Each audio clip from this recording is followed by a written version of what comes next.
Salut à tous les chronos, on se retrouve pour la deuxième partie de la vidéo comment fonctionne une montre. Et aujourd'hui, comme promis, on va voir le fonctionnement des montres à quartz. Déjà, la différence entre une montre à quartz et une montre mécanique, c'est que la montre à quartz, elle a besoin d'une pile ou d'une batterie pour fonctionner. On va avoir donc une pile qui alimente la montre en énergie, un circuit électronique et un moteur qui est appelé le moteur pas à pas. Donc voilà pour les grandes lignes qui composent une montre à quartz. Donc on commence par la pile. Donc la pile, c'est la source d'énergie et elle va alimenter le circuit électronique qui va s'occuper de pas mal de choses, on va le voir juste après. Ensuite, on a le circuit électronique. Son rôle, ça va être d'alimenter le quartz en courant électrique, de diviser la fréquence de vibration du quartz et d'alimenter le moteur pas à pas. Donc dans le circuit électronique, nous avons un oscillateur à quartz. C'est ici que se trouve un petit morceau de quartz. D'ailleurs, à savoir, le quartz, c'est un matériau piézoélectrique. Les matériaux piézoélectriques, en fait, quand ils subissent une déformation mécanique, ils vont produire un courant électrique. Et inversement, quand on leur envoie un courant électrique, ils vont produire des vibrations. Donc ils vont s'étirer et se compresser. Donc cette propriété, elle va être exploitée dans le fonctionnement de la montre. Ici, ce qui nous intéresse avec le quartz. On envoie un courant électrique sur le quartz vibre, mais pas n'importe comment.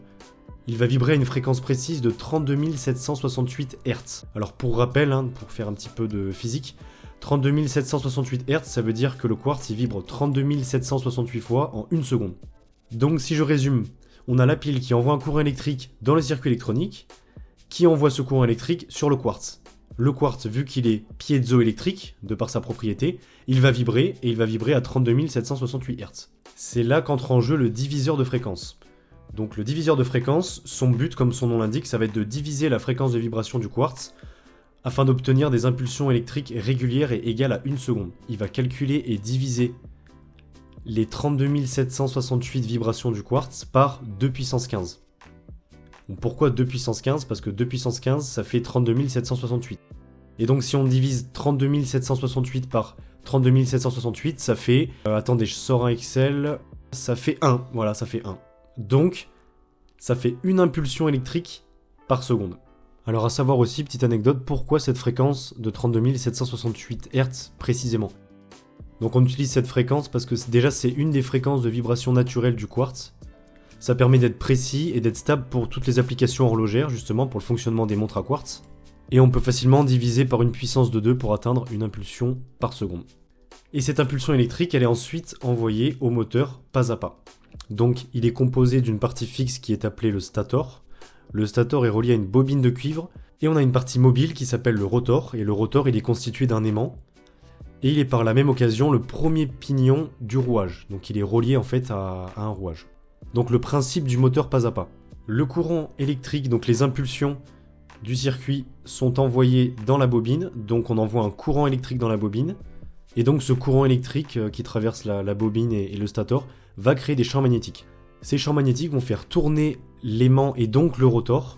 Et donc le rotor en tournant, il va transmettre sa rotation à travers le rouage, ce qui va faire tourner les aiguilles du cadran qui sont reliées directement au rouage, et donc vous donner l'heure, les minutes, les secondes. Du coup on a une pile qui alimente en énergie, donc qui envoie un courant électrique au circuit électronique. Le circuit électronique, il va envoyer ce courant au quartz. Le quartz possède une propriété piézoélectrique, donc maintenant vous savez ce que c'est. Donc voilà, dans le cadre d'un dîner, n'hésitez pas à sortir le mot piézoélectrique. Voilà, ça embouche un coin en vrai. Du coup, le quartz, on lui envoie un courant électrique, il va vibrer à une fréquence spécifique. On a le diviseur de fréquence, donc qui divise pour avoir une impulsion électrique par seconde.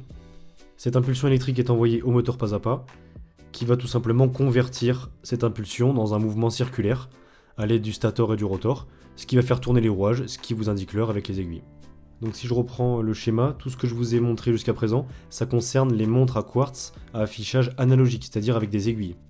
Pour les montres à quartz à affichage numérique, il n'y a pas la partie du coup de moteur pas à pas. Il n'y a tout simplement pas de moteur pas à pas, c'est-à-dire qu'on s'arrête au niveau du diviseur de fréquence qui va donc bien faire les impulsions par seconde et on va avoir directement l'affichage numérique. Et voilà pour la magie de la montre à quartz. Voilà, c'est tout pour moi pour cette vidéo, n'hésitez pas à vous abonner, à liker la vidéo, à laisser un commentaire si vous avez des questions. On se retrouve très vite pour une nouvelle vidéo. Allez, salut les chronos, ciao!